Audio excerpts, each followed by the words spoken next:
Casey Martin from Wine Country Pens and Wine Country Woodworks, and this is going to be a video about my Nova Comet Midi Lathe. So I've had this lathe for about a year and a half. It'll be coming up on 2 years in about 4 or 5 months, so a little over a year and a half, and I love it. I definitely watched a lot of reviews and a lot of speculations about this lathe when I first decided to purchase it. A big shout out to Higgins. He's actually the inspiration of why I got it. So check out his channel if you want, and I think he left a review as well. So if you want to get every aspect of this tool from 2 different perspectives, definitely do that. So I'll touch on all of the aspects of why I love it. I really don't have much reasons to not like it, and I'll also touch a little bit upon my dust collection for the lathe as well. So let's get into it. Alright everyone, so just kind of starting off with the super basics. The motor is a 3/4 horsepower motor, which for everything I do and this lathe size is plenty. The maximum bowl width or diameter, I believe, is about 10.5 inches, give or take an inch, because I forget the exact specifications. But with that said, I have turned a bowl that was at its absolute max and it did fine. The only thing that you would want to make sure, you might not be able to see in this shot, but in others you will, is that there's 4 rubber feet. However, those are threaded rubber feet, so it's very easy to bolt this lathe down if you want. I haven't done that because I very rarely turn bowls, and the only time you would want to do that is if you're turning bowl blanks that aren't already somewhat circular, because then you might get some wobble, but only at the maximum diameter. So kind of moving on, another aspect that I love about this lathe is its variable speed, which is over here, and it has 3 belt speeds, with the fastest belt speed having 4,000 RPMs and the lowest belt speed having 250 RPMs. So that's great for everything I do, and because a lot of the small turnings I do are better, at least in my opinion, with higher RPMs, I'm almost always at the highest belt speed and the highest RPMs. And kind of over in this area too, this little knob, if you can see it, is forward and reverse, and 90% of the time you're going to have your lathe in forward, which is the normal, but you're going to really like it, especially if you don't have dust collection like I do, for sanding, because essentially what it does is by reversing it, it's sending the dust away from you rather than towards you. And even with dust collection, it's nice as well too. So I'll kind of move on and show you guys up close on changing the belt, since I was talking about the speed, and show you how that's done. So the way the belts are changed is pretty straightforward. You basically loosen this knob, and then that allows you to open up the belt compartment, and once that's fully loosened, you just open it up and then you can see the belt. So this is the fastest speed, smallest, fastest, largest, slowest, and all you have to do basically is you loosen this knob right here, you loosen it, and then this lever allows you to move the motor up and therefore release the tension, and then when you're done you just push that lever back down and then tighten it. So that's pretty much changing the belt. It's super easy.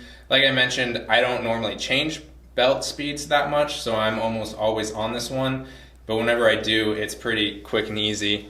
It would be nice if there was some type of quick release catch for this. I know other people have voiced that same concern, but it's not the biggest issue. So moving on. So now to kind of talk about the actual specifics of the lathe components itself.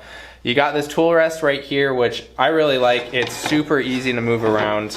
I've kind of got some dust there, but now you can see it's dislodged itself. It's really easy to move.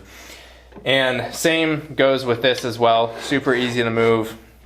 You've got your wheel back here for pushing your tailstock forward and back. This loosens your tailstock and then you can move it. So that's really nice and really easy to do. I also like how far forward this comes. It's not fully as far as it can go right now, but I like that as well too, because with my dust collection system, this almost always stays where it is, so having that ability to push this farther back but then still have the tailstock reach is nice. The threading on this, I can't tell you guys off the top of my head the exact threads.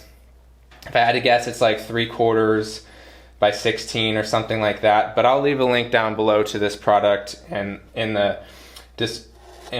specifications of it, it'll definitely say that. So I don't have, of course, right now Live Center and all of that on, but I know for a fact, just as it came, it's dead on center, which is really, really cool. The majority of the stuff I do, as a lot of my subscribers watching know, is pens, and so I almost always have a pen mandrel in here. But if I'm ever doing pens between centers, which I haven't done much yet, but might, then it's even better for that reason as well. So now to kind of talk about my dust collection system, I love it. It's the main dust collection system I've seen for lathes, and it's by Rockler, if you couldn't tell by the blue. And it's really nice because the type of mechanism that the tailstock and the tool rest clamp onto the bed, it's the same mechanism for this. You've got this kind of T-nut that comes up from the bottom. They're two pieces that are disassembled, and then you assemble it when you put it on. And so you can loosen this knob and then slide it back and forth. This knob over here, you probably can't see it, but if you loosen this knob, it allows this to come up and down. And then this as well is this knob, which allows this to tilt forward and back. And it's amazing because the way this kind of lips up, you might not be able to see it in this shot, but in the previous shots, it's lipped up so that when you're turning something, especially a pen, the chips shoot down, the ones that aren't immediately sucked in shoot down and hit this lip, and since it's lipped like this, it shoots the chips back into the dust collection where they can be sucked up.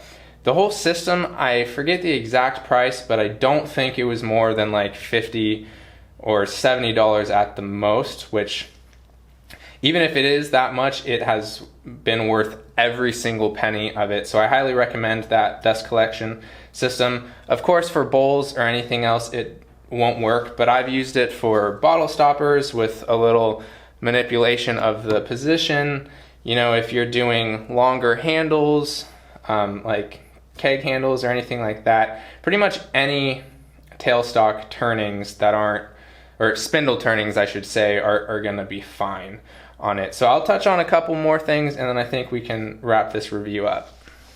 So the one other thing or a couple other things I want to mention. One is this bed length. I'm not sure the exact length off the top of my head. You guys can probably see with all the other objects for a frame of reference, but you can get a bed extension to make it up to 21 or 24 inches.